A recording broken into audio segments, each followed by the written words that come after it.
15 లక్షల మంది ఇవాళ బస్సులో ప్రయాణం చేస్తూ ఉంటారు. ఒక్కొక్క విద్యార్థి మీద ఇవాళ ఒక ఆర్డినరీ బస్సులో 250 రూపాయలు ఎట్ ఏ టైంలో పెంచడం జరిగింది ఒక నెలకు. మెట్రో ఛార్జీలు మెట్రో ఎక్స్ప్రెస్ కు 300 రూపాయలు పెంచారు. హైదరాబాద్ లాంటి నగరంలో ఎక్కువ మెట్రో డిలక్స్ బస్సులు ఉంటాయి. వరంగల్ లాంటి నగరంలో మెట్రో డిలక్స్ బస్సులు ఉంటాయి. ఎక్కువ మంది వేళ ఆర్డినరీ బస్సులు ఎక్కువ అందుబాటులో లేకపోవడం వల్ల విద్యార్థులు మెట్రోకి వెళ్ళే అవకాశం ఉంటాయి. కాబట్టి వీళ్ళు చాలా మంది బస్ పాసులు కూడా ఆర్డినరీ బస్సులు కాకుండా ఇవాళ మెట్రో డిలక్స్ పాసులను తీసుకొని మల్టిపుల్ గా ఏ బస్సులైనా ప్రయాణం చేయాలనే ఉద్దేశంతో విద్యార్థులు ఇవాళ ఎక్కువ మంది మెట్రో డిలక్స్ పాసులు తీసుకొని ఇవాళ ప్రయాణం చేస్తూ ఉంటారు విద్యార్థులు.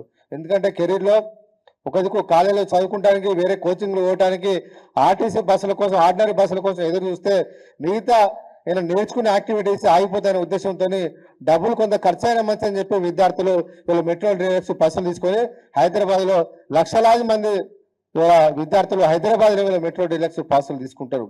అలాంటి విద్యార్థుల మీద ఇవాళ ప్రభుత్వం భారం వేయడం వల్ల దాదాపు నెలకు 350 రూపాయలు ఒక్కొక్క విద్యార్థి మీద భారం వేయడం వల్ల సంవత్సరానికి 630 కోట్ల రూపాయలు ఇవాళ విద్యార్థుల మీద అదనపు భారం పడడం ఇది సరైన పద్ధతి కాదని చెప్పి ఇవాళ ప్రభుత్వం డిమాండ్ ఇస్తూ ఉన్నాం. మీకు విద్యార్థుల మీద ప్రేమ ఉంటే వెంటనే తగ్గించాలని చెప్పి డిమాండ్ ఇస్తూ ఉన్నాం. ఎన్నికల ముందు మీరు చాలా హామీలు ఇచ్చారు. నిరుద్యోగులకు నెలకు 4,000 రూపాయలు నిరుద్యోగ భృతి ఇస్తా అని చెప్పారు. ఇప్పటికి 18 నెలలు కాంగ్రెస్ ప్రభుత్వం ఏర్పడ్డా నిరుద్యోగ భృతి మీద ఒక ఆలోచన చేయలే, ఒక క్యాబినెట్ లో కూడా డిస్కషన్ చేయలే.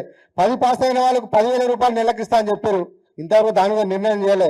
ఇంటర్మీడియట్ వాళ్ళకు 15,000, డిగ్రీ వాళ్ళకు 25,000, పీజీ చేసిన వాళ్ళకు 1,00,000 రూపాయలు ఇస్తా అని చెప్పారు. చదువుకున్న అమ్మాయిలకు స్కూటీలు ఇస్తా అని చెప్పారు. ఏ దాని మీద ప్రభుత్వం విద్యార్థుల ప్రయోజనం కోసం విద్యార్థుల సంక్షేమం కోసం ఏ ఒక్క నిర్ణయం తీసుకొని ఈ ప్రభుత్వం ఇవాళ విద్యార్థుల మీద భారం వేసుడు మంచి పద్ధతి కాదని చెప్పి ఇవాళ ప్రభుత్వాన్ని ఇవాళ మేము ప్రశ్నిస్తా ఉన్నాం. ఒక దిక్కు ఉచిత బస్ అనుకుంటేనే ఇంట్లో ఒక పెద్దవాళ్ళకు మహిళలకు ఉచిత బస్ అనుకుంటేనే వాళ్ళ పిల్లల మీద ఇవాళ అదనంగా 350 రూపాయలు నెలకు సంవత్సరానికి దాదాపు ఒక 3,600 రూపాయలు భారం వేయడానికి ప్రభుత్వం జీవో నంబర్ 24 తీయడాన్ని మేము పూర్తిగా ఖండిస్తూ వెంటనే ప్రభుత్వం పెంచిన బస్ ఛార్జీలను తగ్గించాలని చెప్పి ఈ ప్రభుత్వాన్ని డిమాండ్ చేస్తా ఉన్నాం. ప్రభుత్వం కనుక దిగి రాకపోతే ఖచ్చితంగా మా నిరసన కార్యక్రమాలు ఉంటాయి. బీఆర్ఎస్ నుంచి ఈ ప్రభుత్వానికి బుద్ధి చెప్పే విధంగా మా పోరాటాలు ఉంటాయని చెప్పి ఈ సందర్భంగా మేము విజ్ఞప్తి చేస్తా ఉన్నాం. ఒక దిక్కు రాష్ట్ర ఆదాయం కోసం విశ్వవిద్యాలయాల భూములు అమ్ముతారు, హెచ్ఈ భూములు అమ్మడానికి అది చేస్తారు, అదేవిధంగా హౌసింగ్ బోర్డు భూములు అమ్ముతారు, అదేవిధంగా మద్యం ఛార్జీలు వేస్తారు, అన్ని రకాల ఛార్జీలు వేస్తారు. కానీ విద్యార్థుల మీద కూడా ఇవాళ ఛార్జీలు పెంచి ఇవాళ ప్రభుత్వాన్ని నడుపుతారా అని చెప్పి ఇవాళ మేము ప్రశ్నిస్తా ఉన్నాం.